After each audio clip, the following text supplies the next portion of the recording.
finances will spend really the better part of their remaining work life working as a result of funds derived from the types of funds that we could generate here in this community. So I will be visiting with different ones of you, having one-on-one conversations where I'll kind of explain to you more about what we're doing there.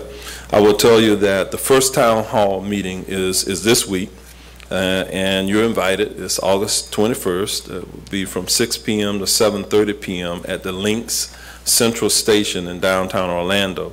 We'll have dozens of community meetings again throughout the upcoming months where we will use a grassroots effort to talk to those who we hope will be able to support this sales tax initiative.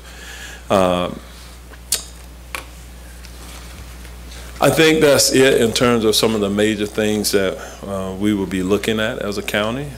Certainly my staff will be in Tallahassee during the session, and I plan to come at different times as well. In terms of our advocacy, we want to ensure that we continue to protect the home rule, the local rule, and not have the authority of those of us who are close to where the action is, where the rubber meets the road. We want to make you aware that if legislative efforts occur where there is an opportunity to diminish the authority of the local governments, we hope that you would not support that in your respective efforts to empower us to do what we believe is best for our constituents here in Orange County and at the local level. So with that, thank you for giving me the opportunity to say just a few words to you. And I know that you have many speakers this afternoon, and so I'll get out of the way for the remaining speakers unless you have some specific questions that you wanted me to address at this time. Mayor, it's hard to get out of the way with this many legislators up here. Is there any, see there, we're already taking questions. Yes. Senator Bracey. Thank you, Madam Chair, and Mayor Demings, thank you for your leadership. We're very proud to have you as our mayor. I wanted to ask you about the affordable housing and your initiative, and I know the Sadowski funds have been cut, and you have need of that. But with that said, how are you, do you have projects on tap that are in development, and how are you prioritizing which areas of Orange County that you will fund affordable housing projects first? How is that initiative working? I think for us, the priorities are on seniors and those who are low income. That's the priority. In the upcoming budget that is proposed for the 2019-2020 fiscal year, we have already included an additional $1 million in the budget to assist us with some of our public-private initiatives regarding affordable housing. And that could obviously grow at the direction of the Board of County Commission as we move forward. I did not want to presuppose what would be recommended by the Housing for All Task Force, so we did want their work to culminate, but it is about the private sector and what can be done. But to the extent that we can create incentives and improve permitting processes for various land use issues, that was something that we wanted to look internal to.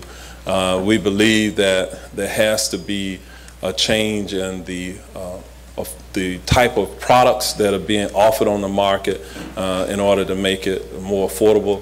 The Housing for All Task Force worked with the University of Florida School of Architecture, and we believe that design matters. We believe that right from the conceptual design of housing, the type of products that will be offered in this community probably need to change in order to create the type of affordability. For example, if it's a single individual that doesn't have a family, do they need, 1,000 square feet? With 750 square feet work, and then to create the kind of incentives for the builders to build that type of product for our community is something that we'll look at. We realize that in order for this to be effective, we have to have a mix of income levels in a particular community, a mix of residential with perhaps retail, in order for it to be the type of desired location for someone that is willing to move in. We will work across jurisdictional boundaries, if you will, to work with our municipalities and even work with the Housing Authority and Orange County Housing Finance to ensure that we're meeting the needs of the broader community at large. Thank you. Okay. Yes, Ms. Escalante. Thanks, Chair. Thank you, Chair Stewart. Good always to have you, Mayor. I'm excited to continue the conversations on affordable housing and transit. We mentioned in the morning session the Mule Exchange program, which now counties can potentially opt into. I wasn't sure if any conversations have happened among county officials around that, and how we can support that effort too. We're doing some research now with Needle Exchange to better understand the cause and effect. If we see increases, let's say, in hepatitis C or B in this community, is it a direct result of intravenous drug usage, or is it coming from some other source? So we're trying to understand that to ensure that any solutions that we offer, that is the right solution for our community. We have information and data from South Florida with some of the efforts that they have done there, but that will be a discussion that will come forward before our board as well in the near future. Anyone else? Okay, thank you so much. Okay. And we're going to call you direct. Thank you all very much. We're going to be calling you direct. Okay. You all have my numbers. They haven't changed, so look forward to I want to mention about Sadowski funding. Every year we do have a bill that protects Sadowski funding, and every year we don't pass it. But this particular year, Sadowski, some of Sadowski's funding was kept intact. The most of it went to the Hurricane Michael up in North Florida because 3 of their counties were just flattened. So if we can get FEMA to do their job, then we won't be asking for any more Sadowski funding. So let's hope that happens this year. And I was negligent. I didn't mention that tomorrow's Board of County Commission meeting, we will discuss our legislative priorities at that time and officially take positions as a body. So again, thank you very much. All righty. Now let's move on to the testimony from the citizens and community organizations. Each speaker is going to have 3 minutes to address the delegation, so I'm sure you've made a very concise note of what you want to say. There's a clock on the podium, and it starts off at 3 minutes, and there's a 1-minute ring, and then that will, in order to keep you on time, it's a yellow light, and it'll show you have 1 minute remaining before the red light comes on. If you've submitted handout material before the deadline, they have been incorporated in our packets, so we have that. But if you did not do that, you still can turn in any handouts to Mr. Mark Jeffries over here to my far left. He's got his hand up because he wants to get all your information. And Mr. Jeffries at that table will take it. So at the conclusion, if you don't get all your points in, if you have a printout, please hand them over to him and he will distribute them to our delegation members. So we have just everything you possibly wanted to say. Okay, so let me go here with the printed agenda as we had it when people had put in early. And I'm going to go with the first speaker as Rico Passavant, followed by Elizabeth Rodriguez Newman, and then Cindy Hamilton. So if y'all could line up in that order, that's how we'll go, and I'll announce the next 3 at a time so y'all can get out of your seats and get up there without stepping over people. Okay, let's, Rico is up at the podium, so your 3 minutes have been noted on your dial, so let's go. Good afternoon, Orange County Legislative Delegation. Thank you so much for taking the time to listen to the incredible organizations that are in attendance today. My name is Rico Pasamba. I represent the Central Florida Hotel and Lodging Association. We have about 700 member businesses that all contribute to Orange County's thriving tourism industry. I'm here today to ask for your support for two of our main legislative priorities. The first being protecting the integrity of the tourism development tax. As you know, that tax has been used in this county to fund some incredible community projects and tourism promotion that's in turn been able to bring and attract record-setting numbers of visitors. In turn, those visitors then contribute billions of dollars back to the state and to the county in sales tax revenue that could be used for transportation projects, public safety, public works.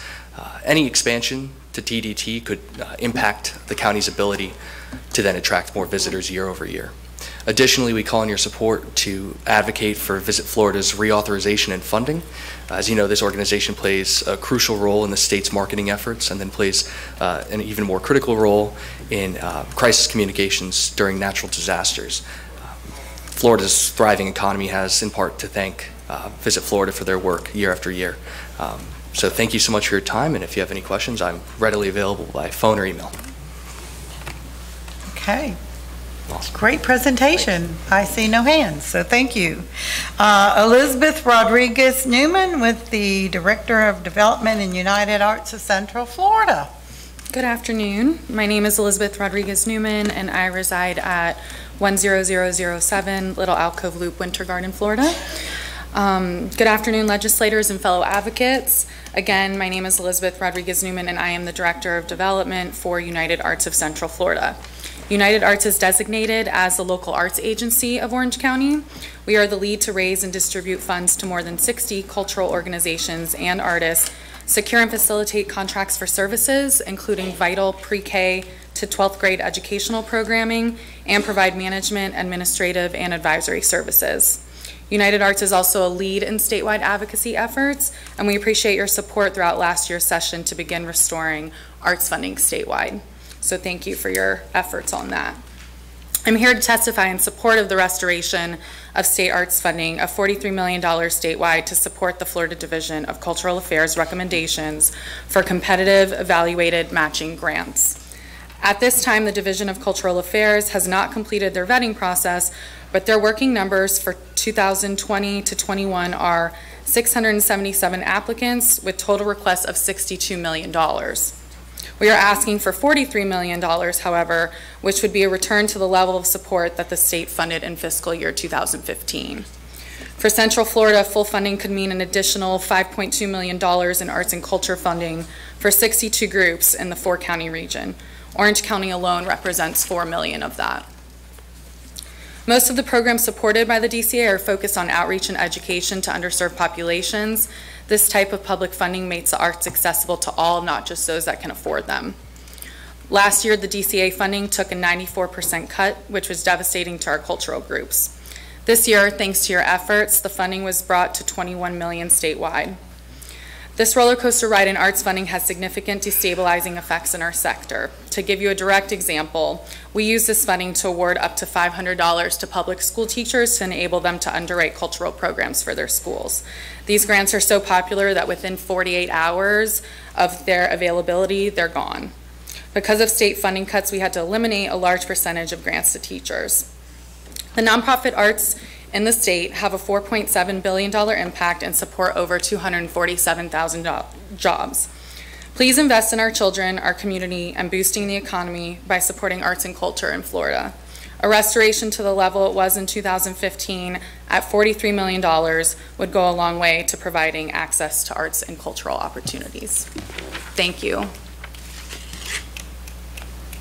Oh, yes. Sorry, that was a low finger.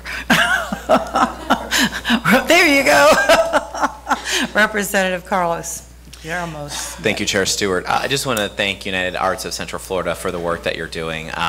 This delegation has shown, especially in this last legislative session, that funding for the Division of Cultural Affairs matching grant program for these not-for-profit organizations is a priority of ours. I would take it a step further. I support your ask that we bring it to $43 million as it was fully funded back in 2015. But fully funding these matching grant programs actually would be at around $62 or $63 million. I would like to try to work our way back to fully funding the entire program. Obviously, as lawmakers, all we do is hear requests for money, and all of these requests have merit, but it's about managing priorities. So while many well-meaning organizations and efforts can have 2-to-1 rate of return, 3-to-1, these cultural grants have shown with our own data that for every $1 of taxpayer money we're investing, we're getting $9 back. So it's a tremendous, tremendous economic impact as well as a cultural impact. So I just want to thank you for your work. Thank you so much. And I do want to mention myself that we try to support the arts to the greatest amount that we can get. And I just want to mention that the President Galvano is a huge supporter of the arts, and he'll put what money he can aside in there, as he's shown in the last budget. His daughter is on Broadway, so he has a great interest in seeing what we can do, but he's not going to be able to go too much above what the House recommends. We got to work together to get the amount up, because he's willing to do it, but he can't go, he can't get much more included in a higher level unless we can get some sign off on the arts in the House. And I know that the House members work their darndest to try to get it up there, but we're going to have to try that again, see how we do. But you do have a lot of supporters on the arts. It's just we need enough of them. Right. So thank you for coming in. Thank you. Cindy Hamilton coming Good afternoon. up for Opt Out Florida Network. Yep, my name is Cindy Hamilton. I represent the Opt Out Florida Network. We have a network of parents across the state of almost 30,000. Traditionally, we have advocated against the punitive consequences of high-stakes testing, and a lot of our focus right now is shifting towards data collection and data privacy. In the early 2000s, when my own kids started using education technology, they loaded a CD into computers. Today, everything is cloud-based, and students log into online platforms and digital dashboards using a unique identifying login. These EdTech vendors track and adapt to each student as they work their way through the program, while our students are being surveilled and used to further develop and polish these EdTech software programs. While you, the legislature, have required the establishment of digital classrooms, Florida has done nothing to tighten up student data privacy laws or limit this data from being monetized or exploited. There is no plan for families to choose an education free of devices, free from the massive data collection.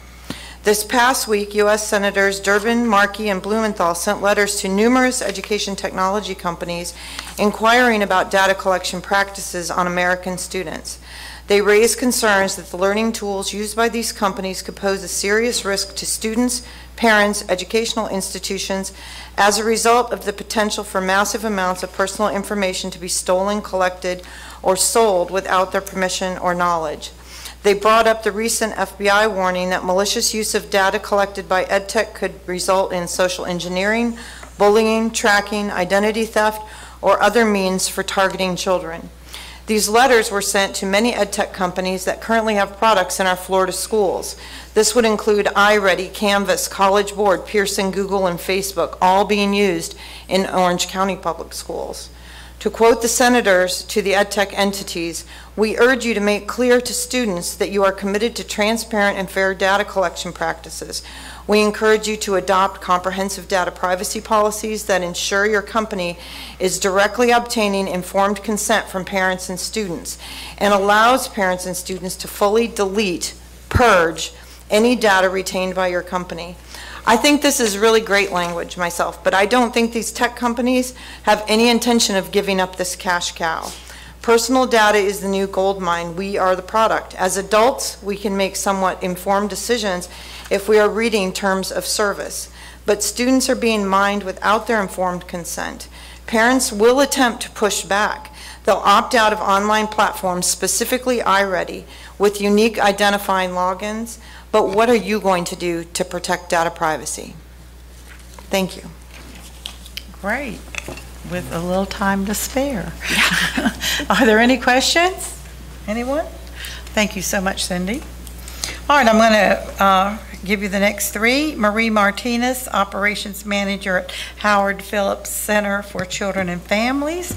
Wes Hodge, the Chairman of Orange County Democratic Party. Come on up and stand in line, please, if you're here. And Karen Willis, CEO, Early Learning Coalition of Orange County. Next three up. Thank you. Hi, Marie. Hi. Good afternoon, members of the Orange County Legislative Delegation, Chair Stewart. I thank you for your service and for your time and listening to so many speakers today. I know you guys are always here past 6 o'clock, and I really appreciate you trying to take it all in. I am here, as you said, on behalf of the Howard Phillips Center for Children and Families. We served last year over 10,000 primary children in Orange County and across Central Florida. If you include their family members, it was over 20,000 individuals served with approximately $10 million in state funding. We greatly appreciate your support of our work, and it is a little complicated because our funding does flow through 3 different areas, including the Department of Health, the Department of Children and Families, and the Office of the Attorney General. The first area on the one-page handout that we provided is our Child Protection Team. And that is a program that is unique to Florida. I don't know if you knew that. This is the only state out of all 50 that has such a program, and it's a team that's multidisciplinary in nature and a team of experts, including medical professionals, social workers, attorneys, and others who work very closely with law enforcement and the Department of Children and Families on behalf of abused and neglected children, providing expert assessments. And many times we're the only voice on behalf of those kids trying to get them out of a dangerous situation and protect them in terms of that expert who's allowed to testify in court, both dependency and criminal court. Our Child Protection Team is part of our Children's Advocacy Center, where we also have advocates and licensed therapists who provide evidence-based counseling for kids. All these services are provided for free. Secondly, our Early Steps program. You've been great supporters of this program. This is for children birth to 3 who have any kind of a delay or special need. It can include children who have autism, Down syndrome, spina bifida, other kind of delays. And we harness the golden window of opportunity of brain development that is very rapid from birth to 3. So this is a program that is absolutely vital and creates miracles for these kids and really makes a big difference for families, and very important that these families know about our work. We bring these services to the families across the Tri-County area in their homes. Lastly, our Healthy Families program is a program I've talked to you about many times here before. It has a 98% success rate, and we've had that success rate since 2009, so that's 10 years. And this program works, it's an evidence-based program. We promote reading with children, self-sufficiency with the parents, and having them set goals, also using nonviolent punishment as one of their alternatives for disciplining their children. And I'll just leave by saying what a parent said to me in the Healthy Families program when I was doing an interview with her several years ago was that she never knew you were supposed to write your goals down. That's what the mom said to us, and we set short-term goals with these parents every visit for 3 months, 3-month goals. And I believe that many of these parents were never encouraged to set a goal in their lives, let alone write down a goal. So I think that's part of the success, is setting self-sufficiency goals that help the parents attain employment and education goals. So thank you for your support of our work. Thank you. Great job. We have a question from Representative Escamani.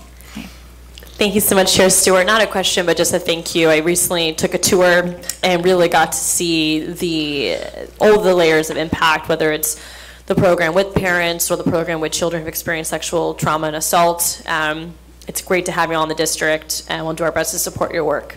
I appreciate that, Representative Escamani. I'm so sorry I had to miss that. I was on vacation, and I was really disappointed I missed your tour, but thank you for coming in.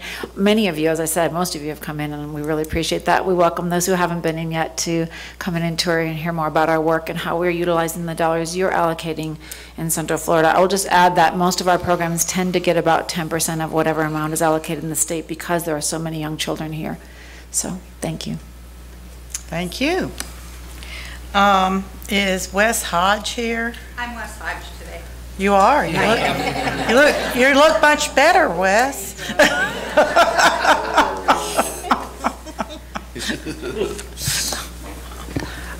So my name is Tiffany Elizabeth Namey, and I am here speaking both as an officer of the Orange County Democratic Executive Committee on behalf of Chair Wes Hodge, who apologizes for being unable to be here, and as an officer of the Democratic Disability Caucus of Florida, and I thank you for your time and your full attention to the matters I speak about here today. The Orange County DEC is calling on you to pass legislation revising Florida Statute 102.031 as it defines polling place, no solicitation zones, and revert from the increase passed last year back to the 100-foot mark, which is the national standard. In many locations, the 50-foot difference is the difference between communicating with voters or not. By limiting candidates and concerned citizens' ability to communicate with voters, the state violates some of its most patriotic residents' First and 14th Amendment constitutional rights. The Democratic Disability Caucus of Florida is calling on you to intervene on behalf of the 34,000 people with intellectual and developmental disabilities on the iBudget waiver program and the 21,000 more on the waiting list. The APD and the AHCA have been directed to redesign the program to address the program's deficit. The deficit, however, is a direct result of underfunding for the program. Florida is already ranked last in the nation for total fiscal effort per waiver. We should be adding dollars, not cutting them. A weaker Florida iBudget waiver will have far-reaching impacts, but most importantly, it will deny thousands of Floridians to start on the path to self-sufficiency. We are asking you, our legislators, to call on Governor DeSantis and Mayor Mayhew and say no cuts. Persons with disabilities are the largest minority in the state, accounting for 2.67 million eligible voters. We are once again starting to see many pieces of legislation that impacts the disability community without consulting persons with disabilities. The primary piece of legislation we are concerned about, once again, is the straw ban. Plastic straws only account for less than 1/3 of 1% of all plastic pollution, and for some people with disabilities, they are the only safe and reasonable option to be able to drink and provide nutrition. We would also like to thank Representative Escamani for her bill, which would prohibit discrimination against children with disabilities in schools that accept state money. And we would ask all of you to remember that disabilities are not a partisan issue. They are a people issue that all of us are going to face at one point in our life, more likely than not. Thank you very much. Thank you, Ms. Tiffany. Did you sign another form to speak on disability? Oh, no. Okay, so this is it? This is it. Okay. You did a great job getting them all in. I spent a lot of time doing that. It started out 3 pages and got condensed to 1. 3 pages would have been a no-no. All right, thank you. Is there any other questions people may have? Because you covered an awful lot of subject matter. But that's all right. I've gotten good at that over the time. Yes, Representative Placencia. Thank you, Senator Stewart. First of all, I want to thank you for coming up here and speaking, but I also want to just make everyone in the delegation aware that this is happening every day. It happens with APD, with ACA, it happens with adults with disabilities, children on the autism spectrum, children with Down syndrome. And these are challenges that we face in our state every single day, not just during our legislative session or during committee weeks. So please be mindful whenever I send an email, because I think I've been sending a lot on autism-related situations that we have in our state right now, or when a constituent sends something on anything that involves persons with disabilities. Everything she said up there was very accurate, and it's unfortunate because the most neediest in our state need us now, and we're not necessarily providing the services that we need to. And thank you, because you are a leader in your party where you go kind of away from the pack and say we need to stop cutting Medicaid dollars. But we, once again, really are, we are 50th in the nation. We spend approximately $1.99 per person for Medicaid dollars, and there's really no reason for that. We need to be caring for our most vulnerable citizens. These are the most vulnerable citizens, and we are on a lottery system where we have people who are spending, I've met people who spend 37 years on this waiting list, and they're dying on this waiting list. So thank you guys very much for your time. Thank you. All right, we have, is Karen Willis here? Okay, we'll skip her for now. Okay, let's go to the next three.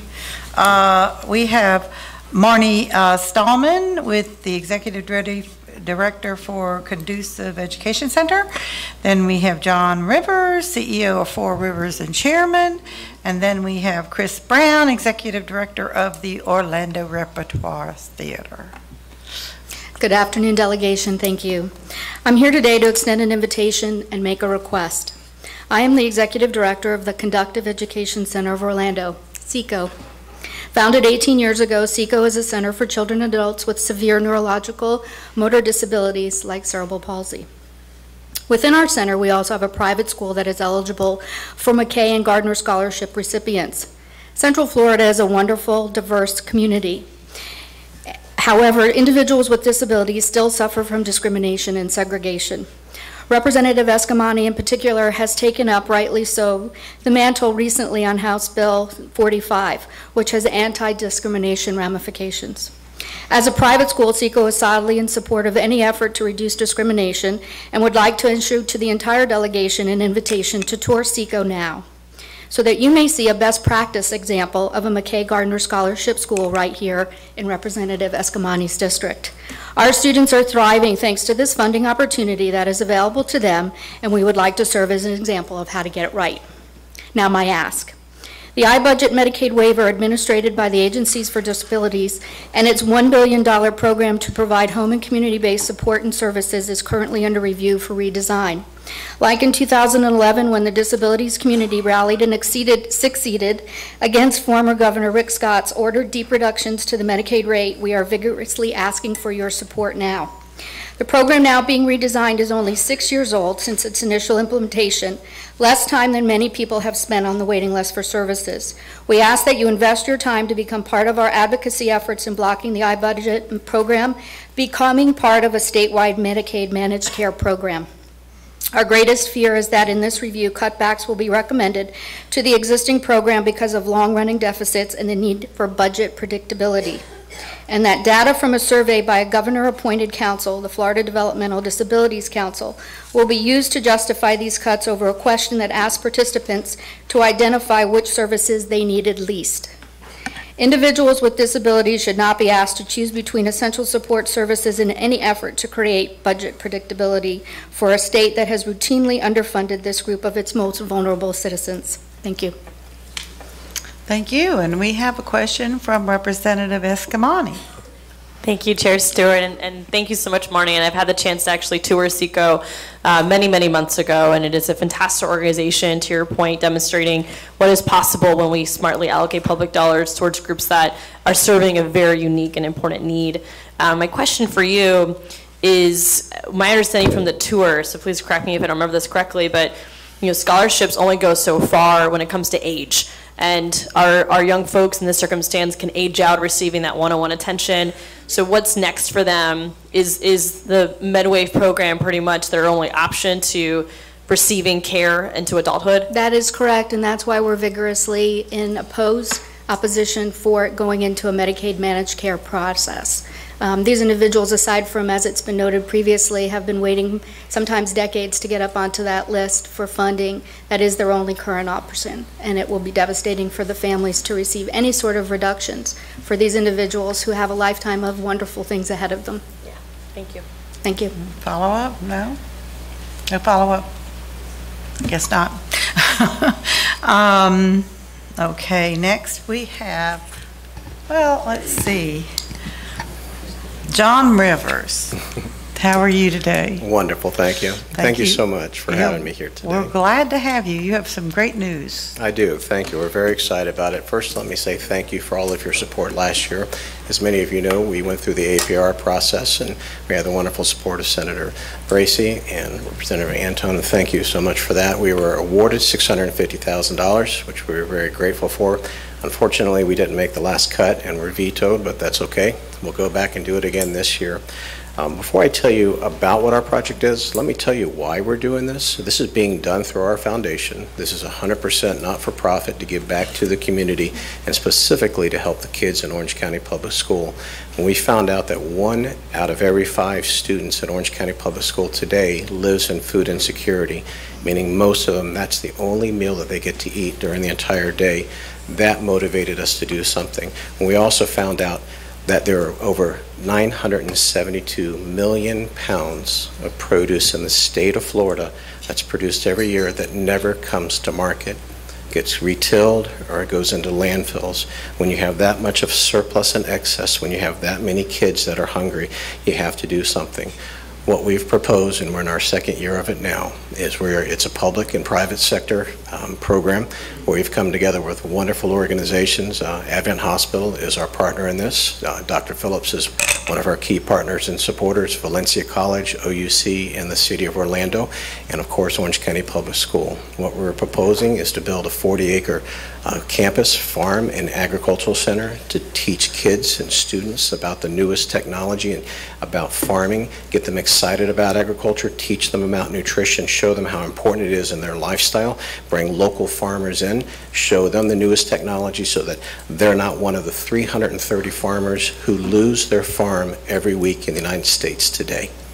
We've got to be able to do something. In addition to that, we're creating a certification process and program. We've teamed up with Valencia College, and I'm very pleased to say that we're moving in the direction that if we get this funded, we will have Valencia College teaching their agriculture program on our campus next year, and it will give them the ability to triple the number of students who they're educating and helping to create certification and jobs for. In addition to that, we're creating a certification process that will teach kids when they come out of high school, show them how to do agriculture and help them fill one of the 2 million jobs of agriculture that's here in the state today. We are respectfully submitting again this year, APR. We hope we have better luck in the outcome of it, and we very much appreciate all of your support in it. Thank you. Senator Bracy, do you want to have a little say on this? Because I know you worked awfully hard. Well, thank you, Mr. Rivers. Really enjoy your barbecue at your restaurants. Let's have part of the vegetables. That's nutritional too. Yeah, no, but this is an excellent program, and it was my honor to sponsor it, and we'll work hard again this year. And hopefully Representative Anton will be my house sponsor. But again, I just want to thank you for your leadership, along with the City of Orlando, in supporting this project. So thank you. You're very welcome. Thank you. I got a question. Oh, okay, yeah, Thank sure. Senator Torres. Mr. Rivers, what's the number again of the lost products or that you were saying? There's 972 million pounds annually grown in the state of Florida that never goes to market. The majority of that's either tilled under or it goes into landfills. What products are we talking about specifically? That's the thing that'll get you. It's common items. It's tomatoes and onions and lettuce and cucumbers. A lot of them are called ugly. If the cucumber is, curved like that, it won't go to retail market. Others are just excess harvest. One of the biggest challenges that farmers face is they can grow it very well, but knowing where to sell it is the issue. What we've done is we've accumulated all of our purchases annually, which is $3 million. We've combined it with Florida Hospital that buys $5 million and Orange County Public School that buys $5 million. We've created an aggregate demand of $13 million of already pre-sold produce that's driving this program, and that aggregated demand actually creates a self-sustaining program that once it's up and running, not only does it pay for itself, we generate profits, and those profits go back into the school system to teach the kids and back into the communities that need food. Thank you, sir. You're very welcome. Thank you. And we're going to work hard this next year, too. It wasn't our fault. The governor vetoed it. My beef's with him. Thank you very much. We got to talk to him.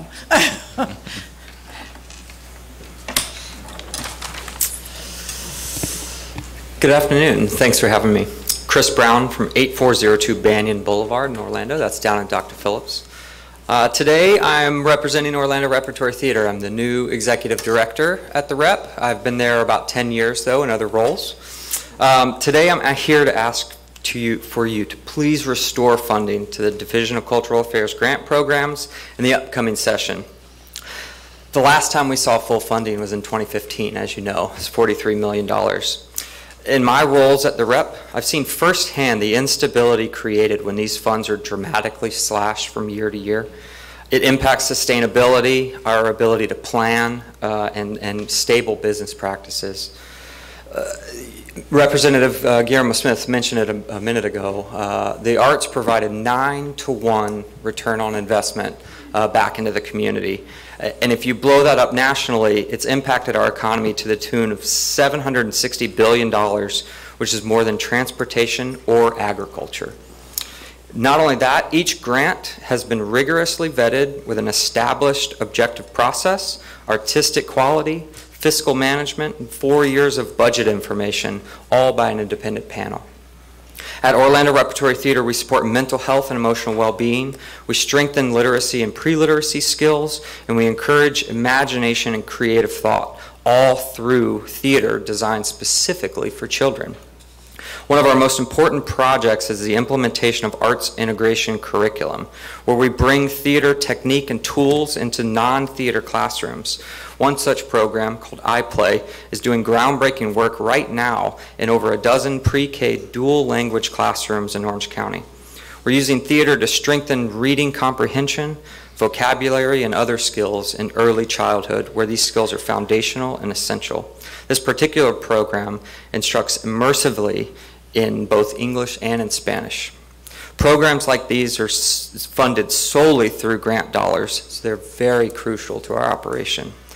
Thank you so much for your advocacy in last session. We did a wonderful job restoring some of that funding, and I encourage you to keep up the charge. We're rooting for you here in Orange County to get that funding back up to the 2015 level of $43 million. Thank you. All right. Any questions? Well, I think that we know what we're advocating for here. Okay, next up here, Dennis Frietes, excuse me how I pronounce that 3 ways, the Florida Veteran Hall of Fame. You can correct me when you get up there.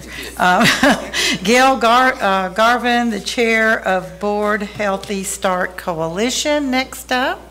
And Todd Dixon, Director of Community Relations at Aspire Health Partners. Are we all lined up, ready to go? Hi. Hi. Honorable legislators, my name is Colonel Dennis Freitas, U.S. Army retired. Florida Veterans Hall of Fame by Florida Governor, House, and Senate. First Hispanic, first from Central Florida, and first Boricua. Also, I'm a former trustee of Valencia College. Community servant for over 27 years in this, our beloved county. Thanks for your service. Now, please lend me your ear. Per research facts, Patriots for Equality USA say, since 1898, for over 120 years, fellow but second-class U.S. citizens, American veterans in the U.S. territory of Puerto Rico, which has more U.S. citizens than 22 states, is the second largest Hispanic ethnic group in the nation, and it's the first largest Hispanic ethnic group in Florida. Face federal discrimination, no federal consent of the governed, an epic crisis which roots are economic, jobs, fiscal debt, infrastructure, social exodus, status equality, where each part affects the other. The federal undemocratic status affects all, ability to fairly compete on a level playing field, as Puerto Rico liberates the entrepreneurial spirit.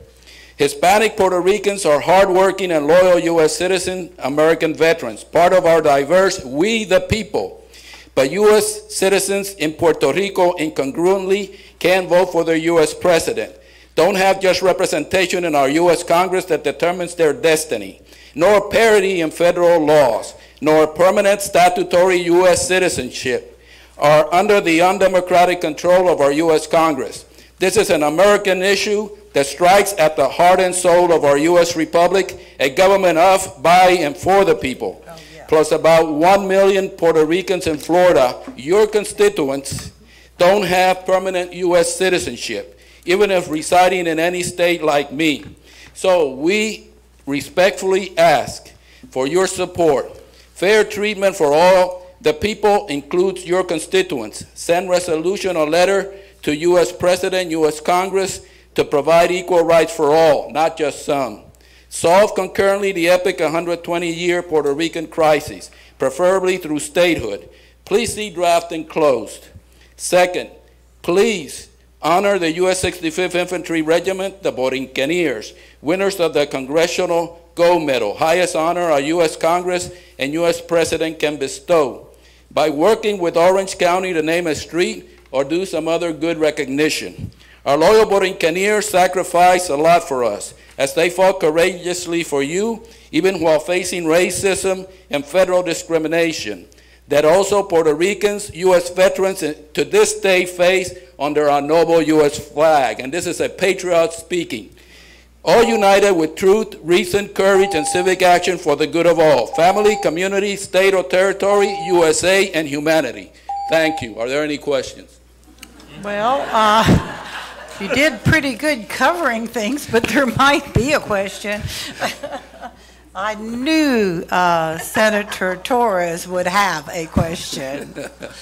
And by the way, I'm from the Mickey Mouse District. Are you? Oh. Yeah, Windermere. Oh, yeah. Okay. That's good. Senator. Well, I've had the pleasure of working with Dennis, the colonel here.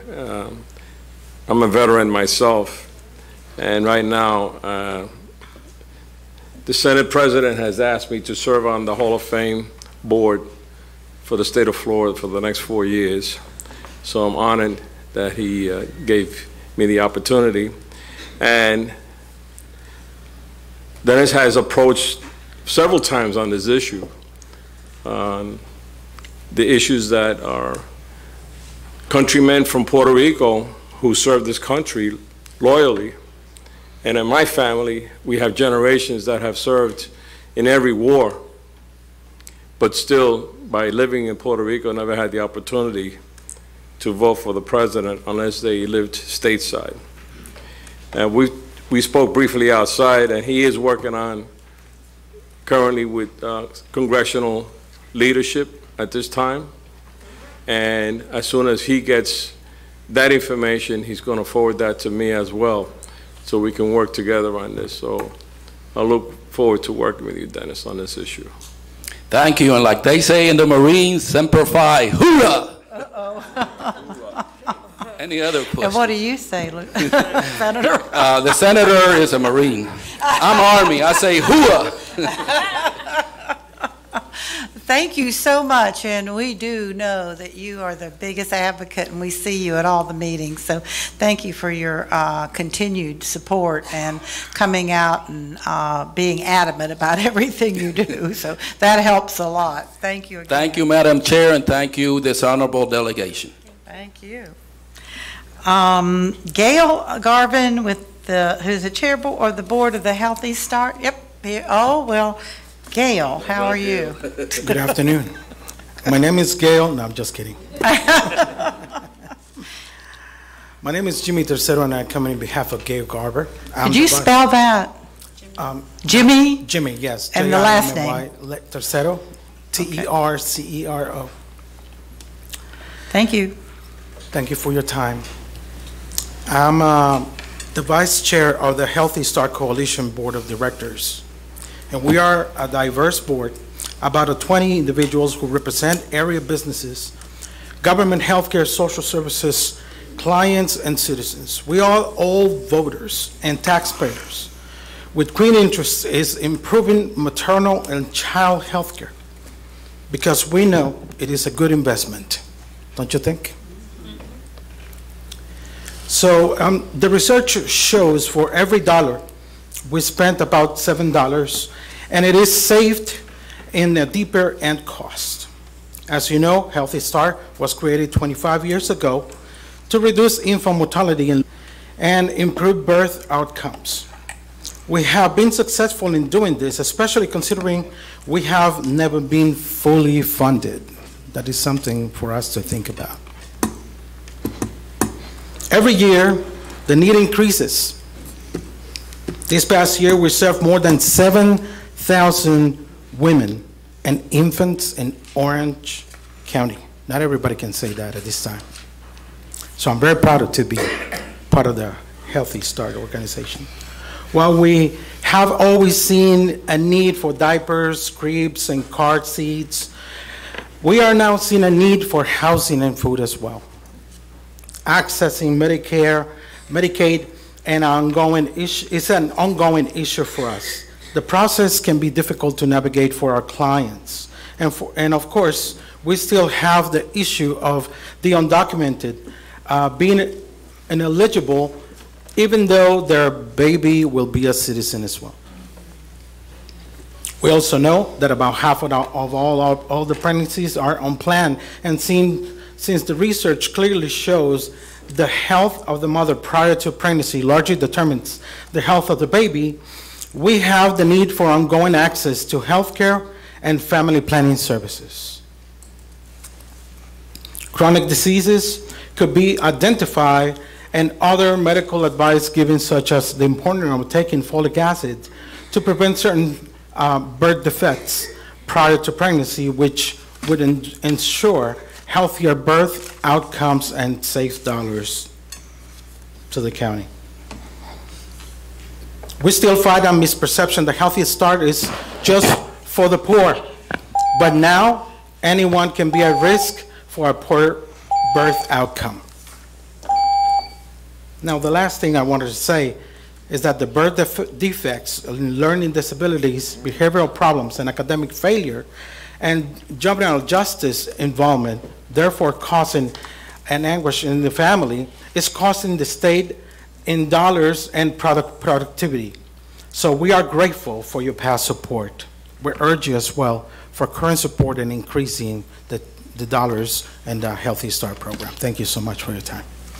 Okay, 1 minute. Do we have any questions?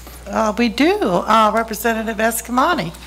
Thanks so much, Chair Stewart. I just want to say thank you for your leadership. I know our office actually is one of your board members. We're proud to serve in that capacity, to be on the ground with you, to understand these complex problems.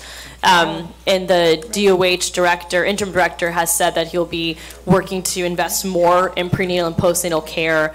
And so hopefully we'll see some better outcomes in the future. And I just want to thank you for prioritizing intersectional perspective on this issue, because it's not just about a new mom having resources, but it's about family planning. It's about making our personal medical decisions, about the undocumented having resources. And so, thank you for cutting through partisanship to just focus on public health. And we truly appreciate you all for it. Thank you so much. We're trying to do the best we can. And definitely this is a community effort. One of the things that I was thinking as I was sitting down there is to see the beautiful diversity that we have in this board right here. That's right. And we have to think about that. We are a community of diversity, and together we can make it happen. Definitely, if we put our differences aside, we can make this happen. Thank you for your time. And thank you for your time coming out today.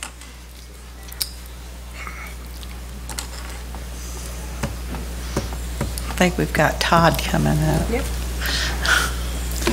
Good afternoon. I'm Todd Dixon. I'm the Director of Community Relations for Aspire Health Partners.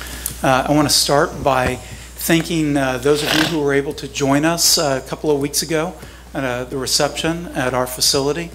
We had a great time being able to share with you a little bit about, or maybe a lot, I should say, about what Aspire is, those we serve. I know that the members of this delegation are very familiar with the mental health and substance abuse needs in our community and are very supportive of that. Many of you have helped us with projects over the years, and we hope that we can rely on that continued support.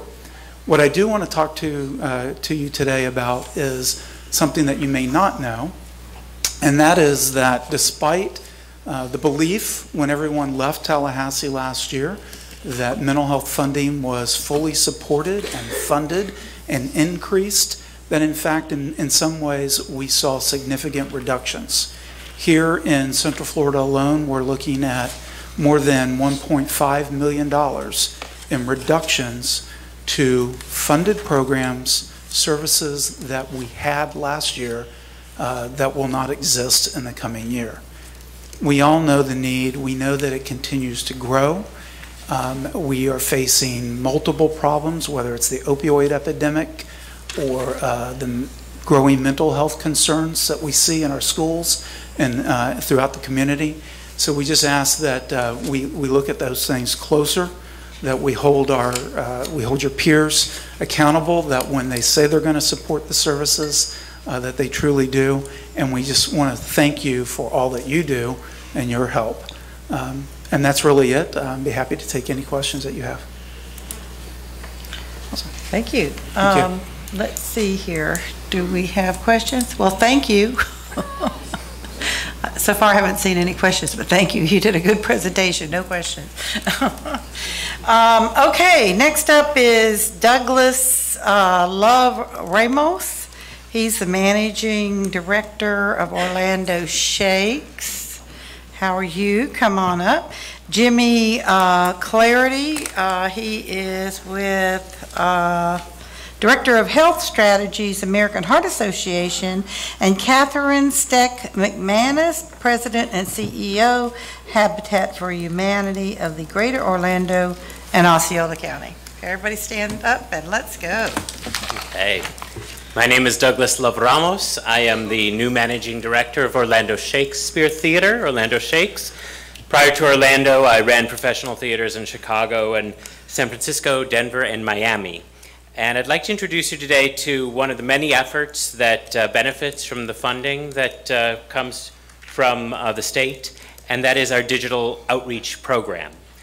For the past 3 seasons, we've been offering a live stream of our professional children's plays to school classrooms free of charge that are either too far away or cannot afford the ticket price and buses to come to see us.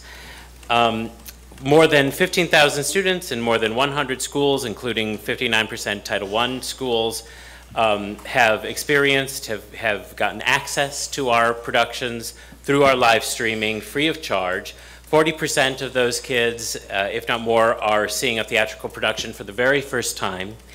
And we also, of course, accompany that with standards-based curriculum and math, science, social studies, all the things that teachers have to teach anyway. We're giving them new tools, new inspiration for kids to learn and be successful.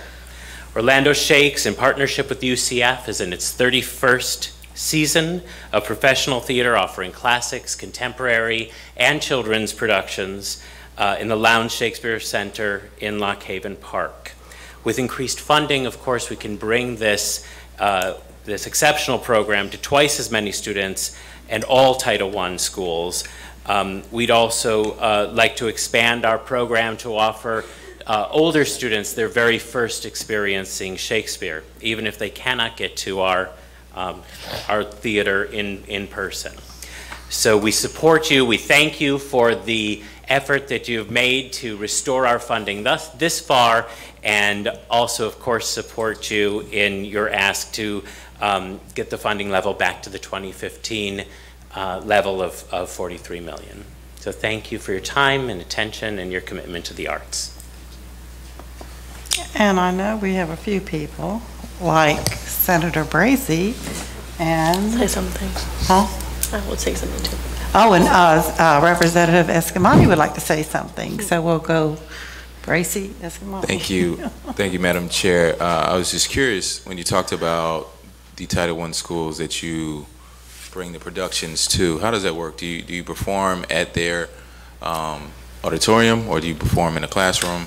So what happens with this particular program is that we live stream via the internet, so they can see it on usually a projection television or projection system within either their classrooms, or they all come together in the Cafe Gymnatorium that are in so many of our schools. So this is a way for them to see the action as live as we can without bringing the entire production, which would be beyond us.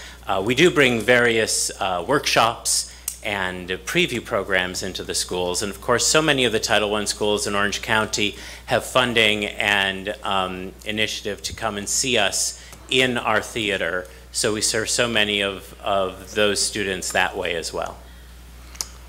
And the feedback that you got from the Title I schools? It's been extraordinary. Okay. So here we have an opportunity for children to access a live performance, if you will, albeit on a screen, where otherwise they would not be able to. And of course our curriculum is designed to give teachers another tool to teach the standards that they already must teach anyway across the curriculum in math and science and language arts, using the theater production as a jumping off point. And we give them all of those materials, all of those worksheets and graphic organizers to make that those concepts retain. Right. Thank you. Of course. Thank you. Thank you, Chair Stewart. I'm just so grateful to have so many of our arts groups here today. Part of our success last session was the advocacy of all of our organizations, and with so many of y'all being in District 47, I just would want to say thank you to each one of you for your commitment and your impact, but also your daily advocacy, because echoing Senator Stewart's points about the House, having to prioritize these issues, it adds so much to our efforts when y'all show up. So I just want to say thank you for that, and to keep doing this work and know that we have your back. And thank you for showing up for us. Thanks. Thank you.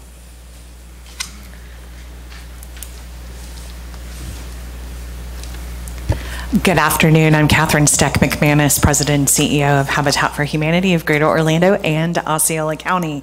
First off, I want to say thank you so much to each and every one of you for supporting the Sadowski Trust Fund.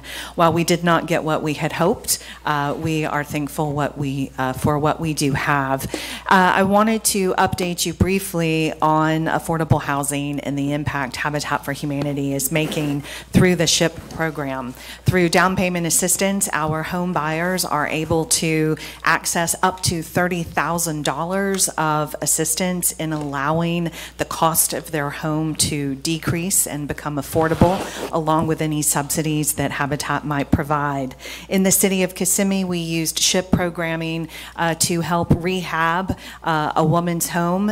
She was living in a home that no one should have been living in. We were able to tear it down and rebuild her a safe and affordable home.